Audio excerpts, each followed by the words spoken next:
O irmão Jackson está com a oportunidade e o pastor Ronaldo ore pelo irmão e pela palavra.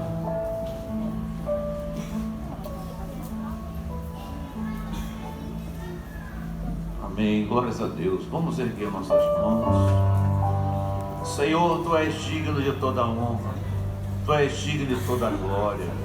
Senhor, aqui nesta hora, elevamos nossas vozes para exaltar a grandeza do Teu poder e proclamar, Senhor Jesus, que o poder do Teu nome está acima de todos os nomes. Estamos na dependência a cada dia que o maná venha dos céus. Ó Senhor, que Ele venha sobre nós, aleluia, saciando a fome e a sede que temos da Tua palavra, revigorando as nossas forças, edificando a fé, Senhor da glória, para que estejamos firmes até aquele grande dia em que o Senhor há de arrebatar a Tua igreja. Senhor, colocamos nossas vidas na Tua presença. Ó Deus, Teu servo já se preparou, já buscou, Senhor Deus, aleluia, a revelação da Tua palavra, mas nós pedimos que a unção do Teu Espírito Santo venha revesti-lo, venha nos tocar nesta hora, ó Pai, para que tudo aqui esteja numa preparação, ó Deus, que o Senhor tenha liberdade para falar a cada coração. Dá-nos essa vitória nesta hora, Pai, repreendendo toda a fúria do nosso meio, todo laço, toda dispersão nessa hora, Senhor, repreenda, joga por terra todo obstáculo. A nossa vida está nas Tuas mãos. Nós cremos, Senhor, que algo maravilhoso da parte do Senhor, aleluia, há de ser revelado através da Tua palavra. Te damos graças já por tudo, orando no nome santo e glorioso nome de Jesus. Amém.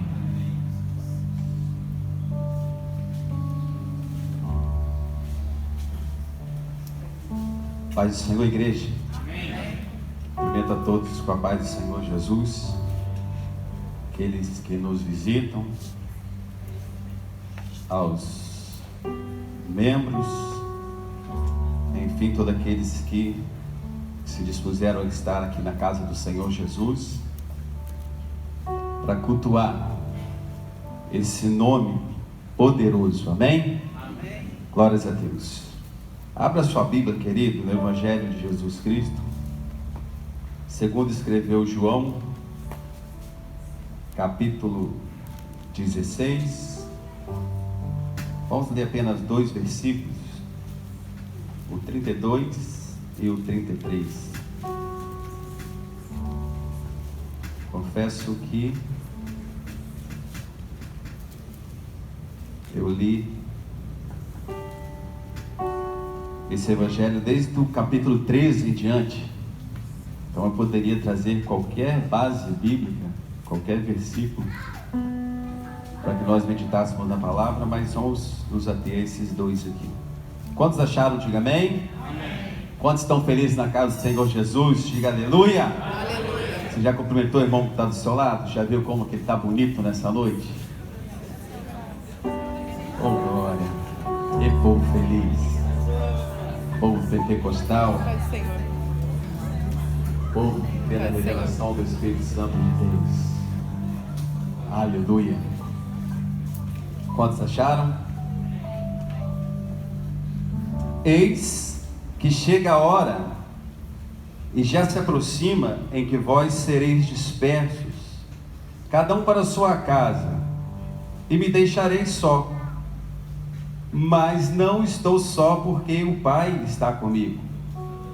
Tenho-vos dito isso para que em mim tenhais paz. No mundo tereis aflições, mas tende bom ânimo. Eu venci. Oh glória! Podemos assentar, amado igreja. Glórias a Deus. Poderia ter lido qualquer versículo, como eu já falei do Evangelho de João, desde o capítulo 13. Eu confesso, querido, que lendo o Evangelho de Jesus, sobre a narrativa de João, e me alimentando da palavra para que pudesse trazer para ministrar para a Santa Igreja, eu me deparo com esse versículo que, no meu entender, É um versículo que vem expressar o ápice do ministério terreno de Jesus. Um versículo que vem nos trazer coragem. Nós sabemos que não é para ler, para ter versículos isolados, mas para quem entende todo o contexto, ele vai ver quando Jesus chega nesse período da vida dele, ele libera uma palavra primeiramente de poder, porque ele vem falar que ele vai vencer o mundo, e a cada dia nós estamos lutando para isso, para vencer esse mundo que nos assola. Uma palavra também que é de vitória, porque como pode falar de vencer o mundo se não tiver vitória? Uma palavra que vem a falar de batalha, por que não? Porque se vai falar que ele vai vencer, porque alguma batalha está sendo travada nesse momento onde está falando para os discípulos. E uma palavra tão atual, uma palavra escrita 2000 anos atrás, mais um pouquinho, mas tão atual, uma palavra tão usada, uma palavra tão ministrada, uma palavra tão falada, uma palavra que vem a revelar nos nossos corações, que nós precisamos ter esse mesmo ânimo de Jesus, quando ele proferiu para os discípulos, de que nós também podemos e vamos vencer o mundo, amém? Pelo poder de Jesus Cristo. Para que nós possamos entender, queridos, o contexto,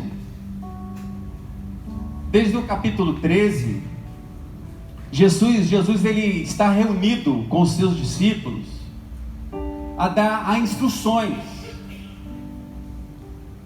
de como agir, porque não é da maneira que a gente quer, tudo tem que ser da maneira como Jesus programou, tudo tem que ser da maneira como Jesus projetou. A nossa vida não é para ser vivida do jeito que você quer, do jeito que eu quero. A nossa vida, para ter uma vida de retidão, tem que ser da maneira que Jesus projetou.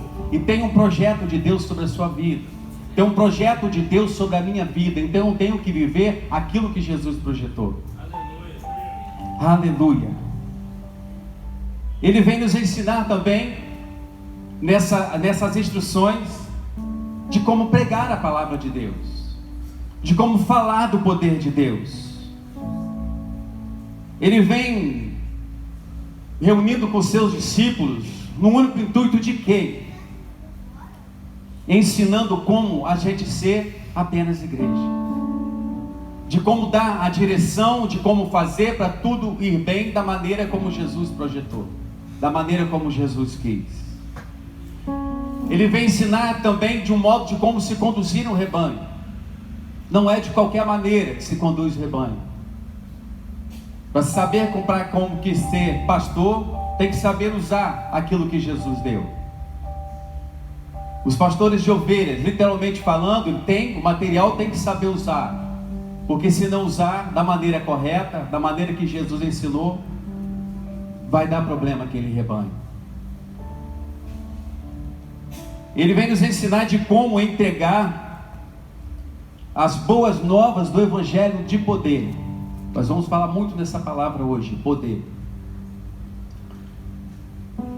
E dentro desse contexto, digamos um contexto fatídico, onde Jesus estava reunido com seus discípulos, parecia que ele estava dando volta para poder chegar a fazer aqueles discípulos entender que o ministério terreno de Jesus já estava se findando, porque aqui Jesus estava prestes a ser morto.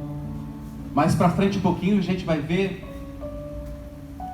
É isso que ele estava tentando alertar os seus discípulos. Olha, daqui a pouco eu já não vou estar mais com vocês, e vocês vão ter que saber o que fazer. E se eu não instruir, vai dar tudo errado. Se nós hoje estamos dentro da igreja, se não vivermos debaixo das instruções, não é falar de quem está no patamar mais acima da gente, não, mas estou falando daqueles que nos pastoreiam. Se nós não estivermos debaixo da dispensação, se nós não estivermos debaixo da autoridade, nós não vamos ser pastores, nós não vamos ser ovelhas, e nem eles vão ser pastores. Por quê? Eles estão debaixo da instrução do Senhor Jesus. Amém? Amém. Alguém tem dúvida disso aqui? Não, né? Graças a Deus. Versículo 33, queridos, do capítulo 13. Jesus vem falar para os seus discípulos: filhinhos, ainda por um pouco estarei ou estou convosco, em algumas versões. Quero fazer mais alguns apanhados dentro do Evangelho, não precisa de abrir a Bíblia, já vou entrar na ministração, mas que a gente possa entrar no contexto. No capítulo 16 mesmo, no versículo 6, a palavra vem nos relatar que Jesus viu a tristeza no coração dos discípulos. Quando os discípulos começam a entender que Jesus ele não ia passar muito tempo com eles, Jesus ele olha para dentro do olho dos discípulos, dentro do olho de cada um, e Jesus vê a tristeza. E olha se não viu mais coisa, deve ter visto desespero, deve ter visto fragilidade. No versículo 8, Jesus ele faz uma promessa de enviar o Espírito Consolador, que convencerá o mundo do pecado, da justiça e do juízo. E esse foi o ministério, baseado nesses 3 itens: do pecado, o convencimento do homem do pecado, que existe pecado, que existe juízo e que existe justiça. Esse foi o ministério da salvação de Jesus. Jesus ele não veio enganar ninguém, queridos. Jesus não veio passar a mão na cabeça de ninguém. Só gostava de estar na presença de Jesus aqueles que aceitavam a palavra. E aqueles que não aceitavam, já arrumava problema e já saía fora da presença de Jesus. Quando estão entendendo, diga amém. Amém. Glórias a Deus. E nos capítulos seguintes, querido, a gente pode contemplar tudo isso se cumprindo. No capítulo 17, Jesus faz a última oração com os seus discípulos. Tudo vai sendo último, as últimas instruções. Jesus agora no capítulo 17 vai fazer a última oração. Eu imagino o coração daqueles discípulos como que estava apertado, por estar acostumado com a presença física de Jesus, e já tendo aí um entendimento que Jesus já não ia estar mais com eles em carne. Capítulo 19, capítulo 18, Jesus é preso no Getsemane. Vou pular um monte de coisa aqui. Capítulo 19, Jesus ele é açoitado por Pilatos. Depois vem a crucificação, a morte, o sepultamento. Capítulo 20 vem a ressurreição, a aparição de Jesus. E no 21 encerra a trajetória de Jesus na sua ascensão. Acabou Jesus carne no meio da população. Imagina, querido, você é acostumado com uma pessoa a te dar instruções. Eu trouxe isso para dentro da minha vida, passado já bastante tempo, né? Onde na minha juventude eu acostumado com pai e com mãe, a ensinando um caminho, não um caminho dentro da Bíblia, porque eles foram se converter bem depois, mas estou falando de caráter, não tem nada a ver com conversão, por enquanto. Um homem trabalhador, uma mulher dona de casa, criando os filhos, e sempre amparando a gente, sempre conversando. E a gente pensa que pai e mãe é eterno aqui na terra. Tem muitos jovens que pensam assim ainda, por isso que até maltratam os pais. Um dia vocês vão ficar sem pai e sem mãe. E aquela tristeza. E eu lembrava de como meu pai me instruía: olha, não faz isso. Mesmo ele fazendo as coisas erradas, pastor, o mais interessante é isso. Mesmo ele sabendo que a vida dele era complicada, ele não queria aquilo para os filhos. E de repente, tchau pai, tchau mãe, acabou o ministério de pais dele aqui na terra, e a gente se vê, pastor, na condição de educar os filhos.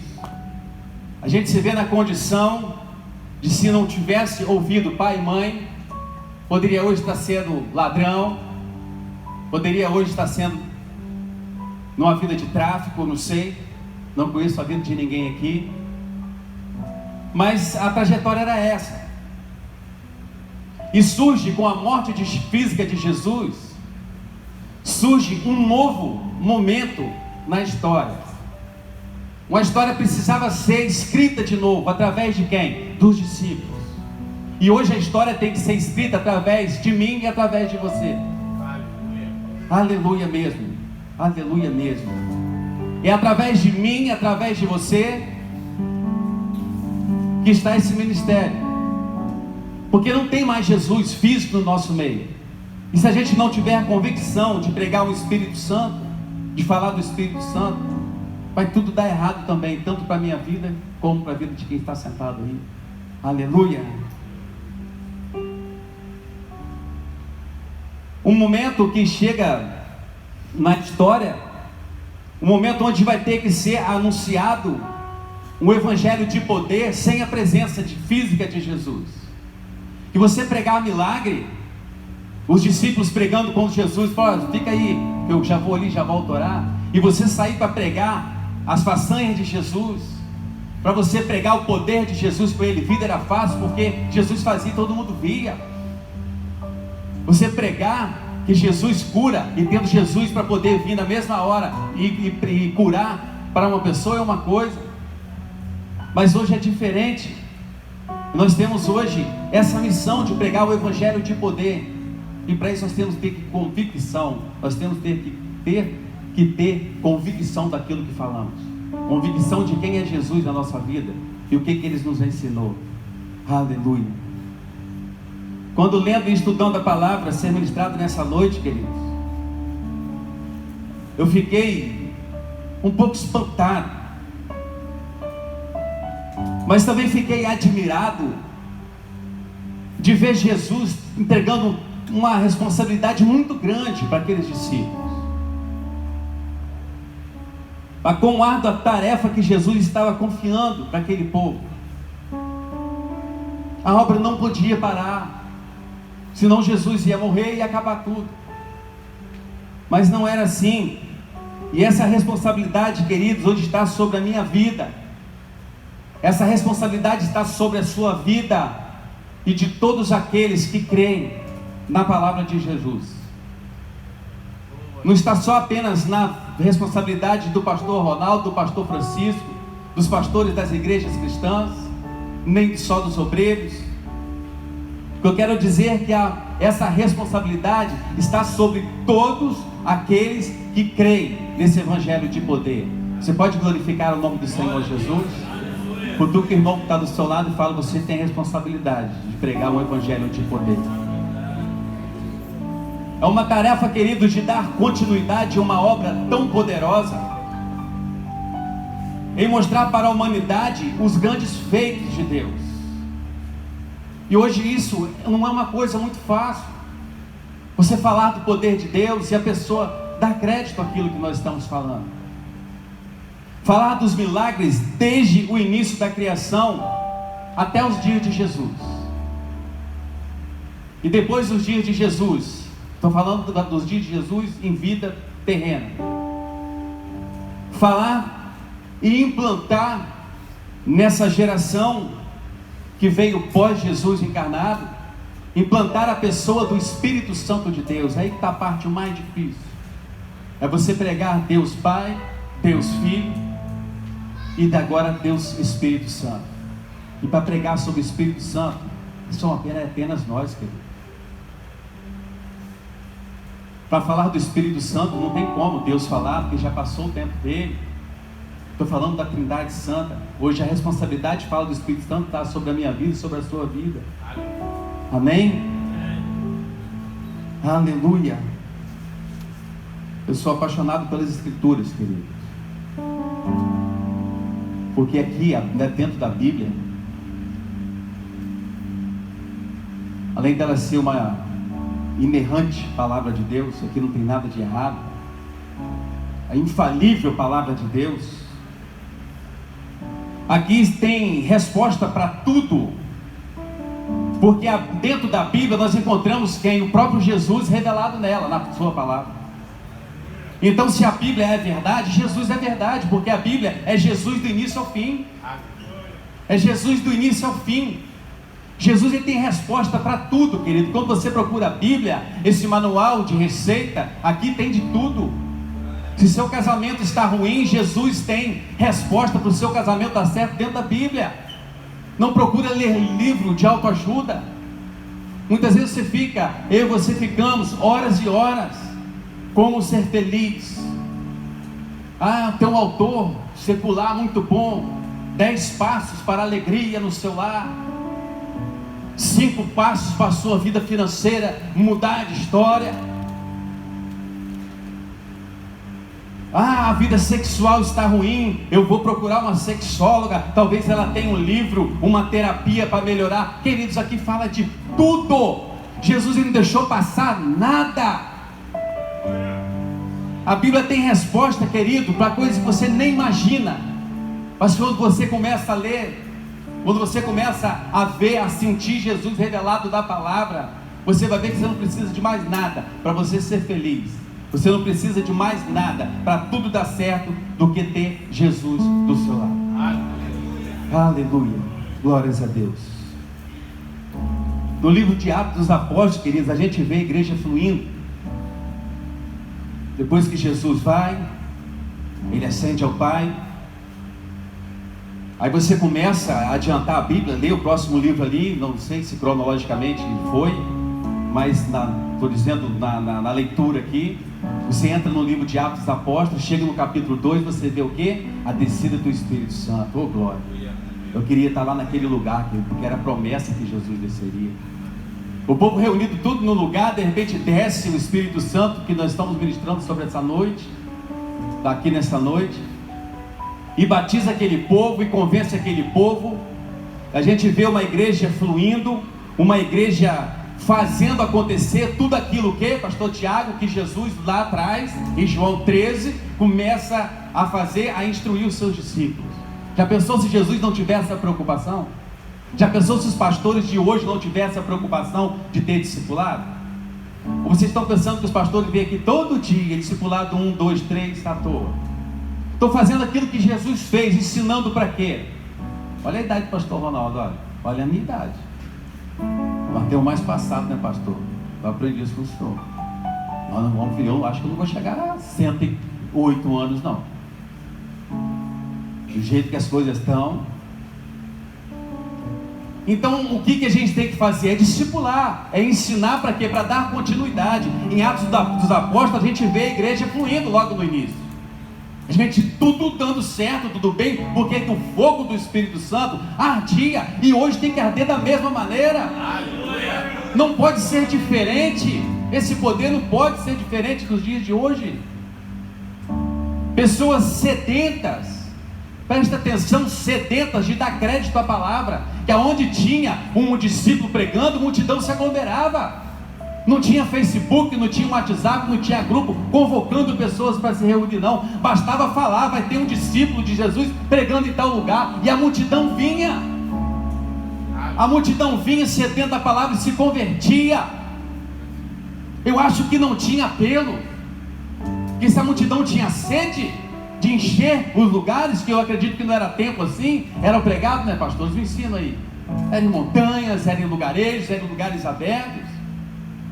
Pessoas eram curadas, multidões eram curadas, eram saradas, enfermidades, eram todos os apóstolos fazendo aquilo que Jesus tinha instruído. Aleluia, aleluia. Pessoas, queridos, querendo experimentar o poder de Deus. Aleluia. Você pode glorificar o Senhor Jesus, é aleluia mesmo. Mas evangelista, eu não estou conseguindo entender. Deixa eu beber um pouquinho de água.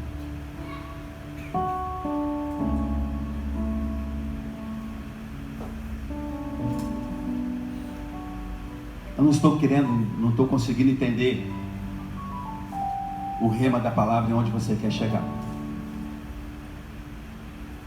Eu entro na mensagem, querido, já caminho para o final. Quando eu leio João 16:33, que é o versículo que eu separei, tem de bom ânimo, eu venci o mundo.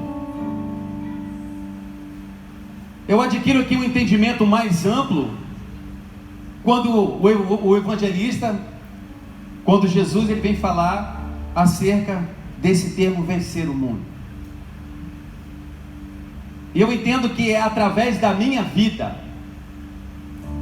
o Espírito Santo venha através, presta atenção, não é eu convencer, é que esse evangelho de poder, que esse poder que nós temos que ter, é que através da minha vida, o Espírito Santo venha convencer, o Espírito Santo através da minha vida, venha convencer o quê? Convencer o maior número de pessoas acerca do pecado, acerca da justiça, acerca do juízo. Não tem que inventar moda no púlpito, não tem que vir para o púlpito, inventar moda, fazer discurso bonito, arrancar aplauso da igreja. Isso faz show. Isso tem canal de televisão, show da fé, show não sei de que lá. Mas não é isso. O evangelho de poder não é isso. Se eu não tiver, através do Espírito Santo, poder de convencer você do pecado, do juízo e da justiça, pastor, não deixa eu pregar nunca. Porque foi através de pessoas inspiradas pelo Espírito Santo que um dia teve coragem de botar o dedo no meu nariz e me fez me convencer que eu era pecador. E me fez convencer que tem um juízo, que tem uma justiça, que se chama Jesus Cristo. Por isso que eu estou de pé e firme, querido. Se tem coisa para deixar o homem e a mulher de pé, é a palavra de Deus, não é dar voltas. E através também de mim, que o poder do Espírito Santo, ninguém venha duvidar do poder de Deus, porque foi isso que Jesus veio fazer na terra. Ele veio manifestar o seu poder, falar do poder do Pai. Quantos estão entendendo? Aplauda o Senhor Jesus. Aleluia.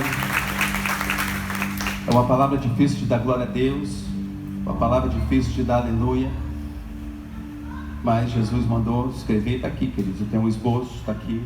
Jesus vai falando, eu vou anotando, na medida do possível eu tento seguir. E hoje, queridos, essa árdua tarefa, já dito antes, está sobre a minha vida e sobre a sua vida. E eu posso afirmar, sem medo de errar, que hoje está mais difícil do que no tempo dos Atos dos Apóstolos, quando começou a igreja. Hoje os prazeres são muitos, queridos. Hoje a distração são muitas. Eu não estou falando de muito tempo atrás, não. Eu lembro quando eu era criança. Não é criança pequena em Barbacena, não. Eu era criança lá em Piúma mesmo. Eu tive duas opções só. Tinha uma igrejinha, pastor, com alto-falante lá de fora, igreja pentecostal, não me lembro o nome, mas tinha um alto-falante lá de fora, cabia 5 pessoas lá de fora, de dentro e 10 lá de fora. Eu tinha duas opções, eu aceitava o que estava ouvindo daquele alto-falante, que a palavra vai chegar a todos os corações, amém? Amém? Amém? A palavra de Jesus chega em todos os corações. E eu ouvia aquela palavra e zombava. Eu tinha duas escolhas, eu ia para a igreja, ou ia para o botequim beber cachaça. E eu fiz a segunda escolha, queridos. Escolha a gente tem que fazer. E a gente tem que também aguentar com as consequências das nossas escolhas, amém? Então eu podia ter encurtado um tempo muito grande, podia ter aproveitado mais a vida na presença de Jesus e entrado naquele tempo. Mas eu fiz essa opção, para a honra e glória do Senhor Jesus. Tive tempo de me converter, porque pregaram essa palavra, me convenceram do juízo, do pecado e da justiça. Por que eu falo que é mais difícil? Justamente por causa disso. Tem muitos manjares hoje distraindo a igreja, distraindo as pessoas que adentram o tempo para ouvir a palavra de Deus, porque ouve uma palavra poderosa, acha até bonito, se arrepia, se convence, mas não se converte. Aí chega lá fora e continua fazendo a mesma coisa e quer mudança. Nós estamos vivendo, querido, nos dias de Noé. O evangelho está sendo tratado de uma maneira com indiferença. Quando Noé estava construindo a arca, queridos, nós já pregamos isso várias vezes aqui. Eu já preguei, já ouvi ministrações também da IEDES. Quando Noé estava construindo a arca, as pessoas olhavam aquilo, ele estava construindo a salvação para a família dele, e o povo era o que? Indiferente àquela obra de salvação. A arca, querido, é considerada como um tipo de Cristo, porque ela salvou pessoas. E esse Cristo hoje a gente tem a oportunidade de pregar vivo na pessoa de Jesus, na pessoa do Espírito Santo. Aleluia. E muita gente está fazendo o quê? Zombando dessa obra que a gente está criando, chamado Jesus, rindo, achando graça daquilo que nós estamos fazendo. zombando porque nós saímos de casa com a Bíblia debaixo do braço, zombando porque nós pregamos a palavra de Deus. Por isso que está sendo difícil. Aleluia. Nós estamos pregando, queridos, uma geração que não suporta ouvir a verdade. Igual o pastor Tiago fala, vai apertar um pouquinho. Uma geração que não suporta ouvir a verdade nos púlpitos. Uma geração que quer ouvir aquilo que convém, porque se não massageou o ego, ela não volta no próximo culto. Ela não volta. Mas a gente não pode se abster de falar a palavra de Jesus. A gente não pode negar isso de jeito nenhum. E tem muitos pastores, muitas igrejas se abdicando disso, com medo de falar a verdade. Aí, como diz a pastora Ângela, está indo carroça, burro, carroceiro, bagagem, tudo pro brejo, porque estão brincando. Uma geração que não aceita a verdade, geração mais mimada, uma geração mais cheia de não me toque. E a gente tem notado isso. Não estou falando da IES, estou falando da geração. Não é geração de agora, 5, 6 anos, não. A gente fala geração, uma geração de 50, 100 anos atrás, vamos colocar. Olha a história do Evangelho, a história das conversões, como é que estão. Geração que não... Pastor, vou falar. Uma geração, queridos, que onde existem muitos pastores, pede até o esboço do pregador, para poder dar uma olhadinha, para poder fazer ponderações. Mas aqui não existe isso não. Porque aqui, se a palavra é pregada para um, se a verdade é pregada para um, é pregada para todos os obreiros. Ninguém vai subir aqui, vai inventar moda, apontar dedo na cara de ninguém não. Porque nós temos responsabilidade. O povo de Deus é um povo responsável e zeloso com a palavra dele. Ninguém vai subir aqui para falar mentira, mas ninguém também vai subir aqui para falar que a vida errada que você está levando está certo não. Amém? Está ruim de sair glória aí? Aleluia.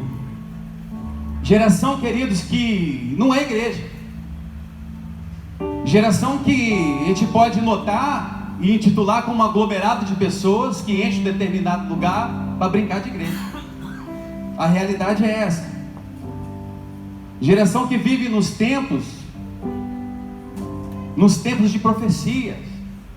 Se ele vir num culto, 2 cultos, 3 cultos, se não tiver profecia na vida dele, de um bom casamento, de um bom carro, de uma boa porta de emprego, estou falando de profecias boas, né? Aquela profecia que gosta de ouvir, né? Ô glória, né?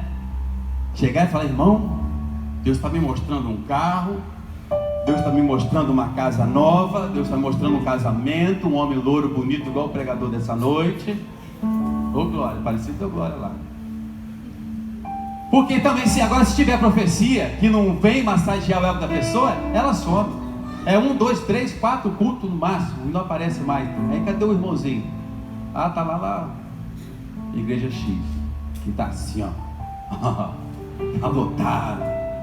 Tá lotado e vai lotar mais. Porque aqui, se Deus mandar falar que vai entregar carro, não vai demorar 10 anos, entrega no outro dia. Amém? Pode aplaudir o Senhor Jesus. Glórias a Deus. Aleluia. Uma geração, querido, que quando houve pregação da abertura do Mar Vermelho, primeira vez que eu ouvi, eu não conheço a fundo a Bíblia, não tenho doutorado em Bíblia, não tenho curso de teologia, mas entendo um pouco para poder ministrar para a amada igreja.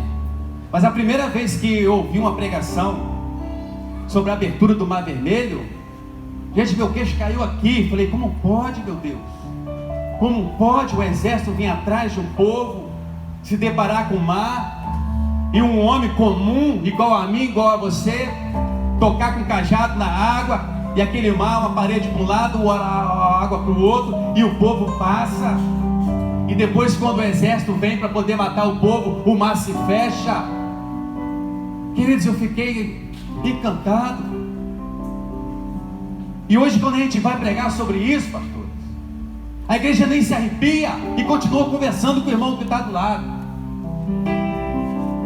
Ou não crê, na palavra, ou pensa que é mentira, ou pensa que a Bíblia é cheio de conto de fábula. Porque na Bíblia, que quem não quer entender a palavra, quem não quer aceitar a palavra, vai duvidar do início ao fim. Uma geração que quando ouve pregar, oh glória, quantos foram libertos do Egito aqui? Levante a mão. Uma geração que quando ouve falar de libertação, que Deus pode tirar do vício, de qualquer imundícia de vício, e trazer para a presença dele, quando lê o livro de Êxodo, duvida do poder de Jesus de livrar uma alma. É essa geração, queridos, que nós temos a responsabilidade de levar esse evangelho de poder. Essa geração incrédula, essa geração indiferente com a palavra do Senhor Jesus. Aleluia. É tempo de dar crédito à palavra do Senhor. Se você ainda não deu crédito de Gênesis e Apocalipse, comece a dar crédito em tudo o que é pregado dentro de igrejas cristãs, amém? Não é que tudo que é pregado por aí não. Aleluia, aleluia. A nossa tarefa, queridos, é apresentar o reino de Deus e fazer com que todos deem crédito o que está na Bíblia, amém? Eu lembro até hoje,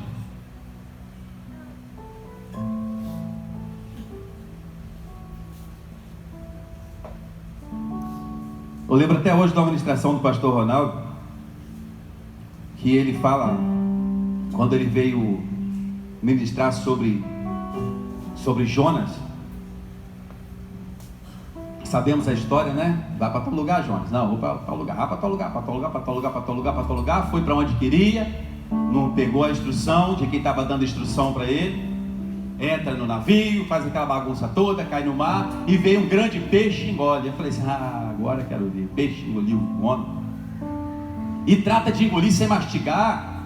Que grande peixe é esse que leva ele para um lugar dentro da barriga do peixe, lá um lugar onde ele vem a respirar, como se estivesse no ventre da mãe, e passeia com ele dentro do oceano, e chega lá no lugar onde tinha que ir, e vomita aquele homem lá. Quando ele abre o olho, eu cheguei em Nínive, não, eu cheguei em Tarso, onde que eu estou, você está no lugar onde Jesus mandou te colocar, da maneira que Jesus quiser te carregar. Eu falei, é difícil de acreditar. Mas depois ele vem, o pastor Ronaldo brinca e falou assim, queridos, mas se na Bíblia tivesse escrito que fosse ao contrário, que foi Jonas que engoliu o grande peixe, a gente tinha que acreditar também. Sabe por quê? Porque está escrito, querido. Não duvida nada do que está escrito aqui, não. Não duvida de nada do que está escrito aqui, porque você vai se complicar. Eu já me compliquei muito, queridos. Já me compliquei muito por duvidar da palavra de Deus. Eu poderia ter encurtado um tempo muito grande da minha vida. Eu poderia ter aceitado a Jesus. Eu poderia ter ouvido e crido na palavra de Jesus há muito tempo. Mas o tempo é de Deus. Aprove que eu aceitasse Jesus com quase 50 anos. Amém? Eu dou glória a Deus. Graças a Deus eu dou por isso. Porque o tempo é de Deus. Aleluia. E eu fiquei nos últimos dias, querido, pensando e conversando com Deus. Eu perguntava, Senhor, o que está acontecendo com o ministério de pregação?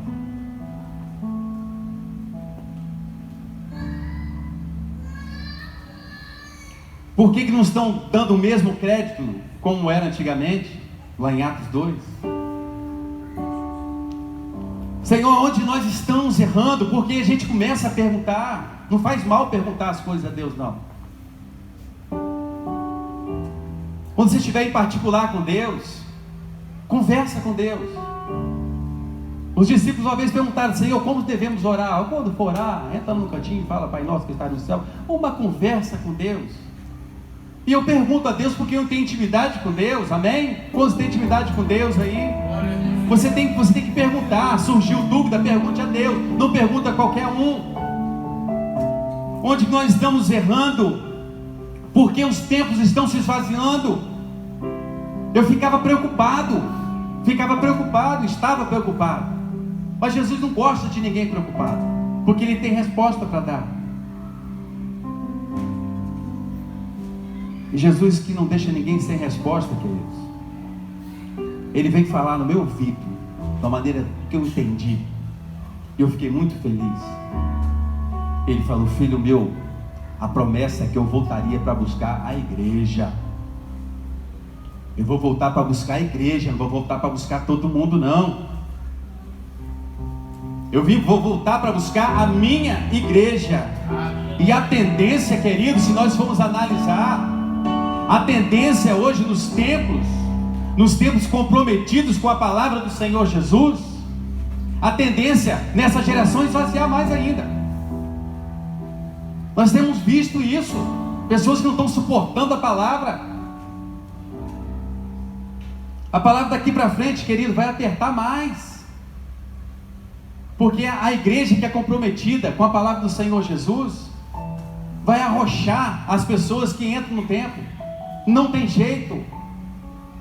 Por isso que a gente vê muitas igrejas sendo lotadas.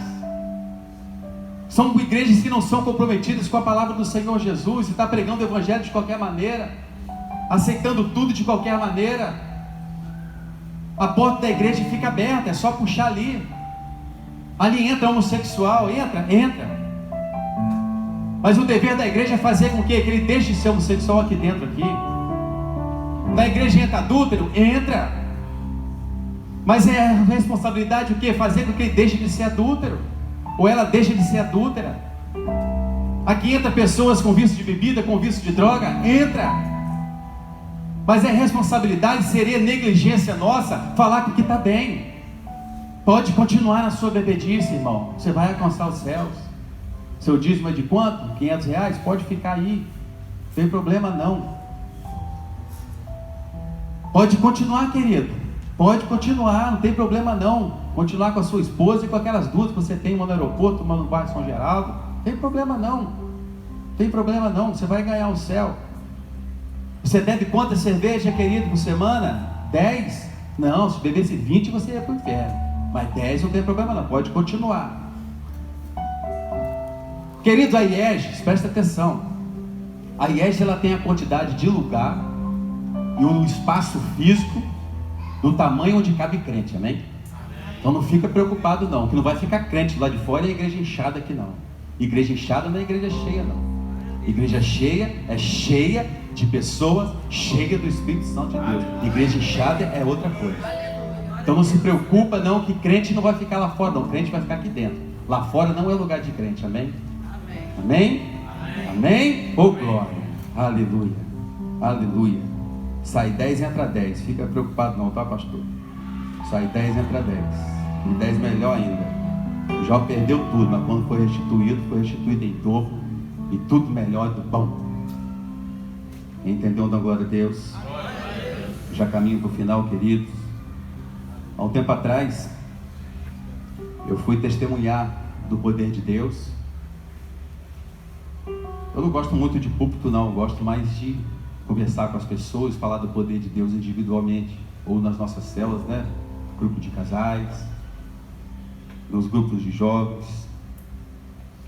Mas eu estava falando com essa pessoa acerca do poder de Deus, acerca daquilo que Jesus tinha feito na minha vida, e falando de tudo isso da Bíblia, falando do Mar Vermelho, falando da retirada do povo do Egito, citei o exemplo de Jonas. Mas eu pude olhar dentro do olho daquela pessoa, a geração que eu acabei de descrever, essa geração incrédula. E aquilo entristece o coração, pastor, da gente, porque a gente procura até palavras bonitas, Senhor. A gente senta com a pessoa e conversa e fala do poder, fala assim: olha, minha vida era assim, minha vida antes de conhecer Jesus era desse jeito, era desse modo, eu fazia isso, fazia aquilo que entristecia, mas Jesus no trono da sua glória, Ele olha para a minha vida e me resgata, me tira da lama, e começava a falar do poder de Deus, e olha, Deus fala assim: olha dentro do olho dessa pessoa, não está dando crédito nenhum, nem se arrepiar, está se arrepiando. E eu parei, entristeci meu coração, comecei a conversar com Jesus de novo, assim: meu Deus, o que está acontecendo? Jesus, Ele me faz, lá no meu quarto, lá onde eu tenho o costume de estudar, minhas matérias quando eu fazia faculdade, agora pós-graduação. Fez pegar caneta, um papel. E Jesus começou a falar um monte de verdade no meu ouvido, que eu passei para um papel, queridos, e eu vou ler para vocês. E assim encerra a ministração dessa noite. E Jesus falava assim: ainda tem muita gente que duvida. Ainda tem muita gente que duvida de Deus. E Jesus vem no meu ouvido e fala assim: ainda tem gente que duvida de Deus. Não falo da dúvida da sua existência,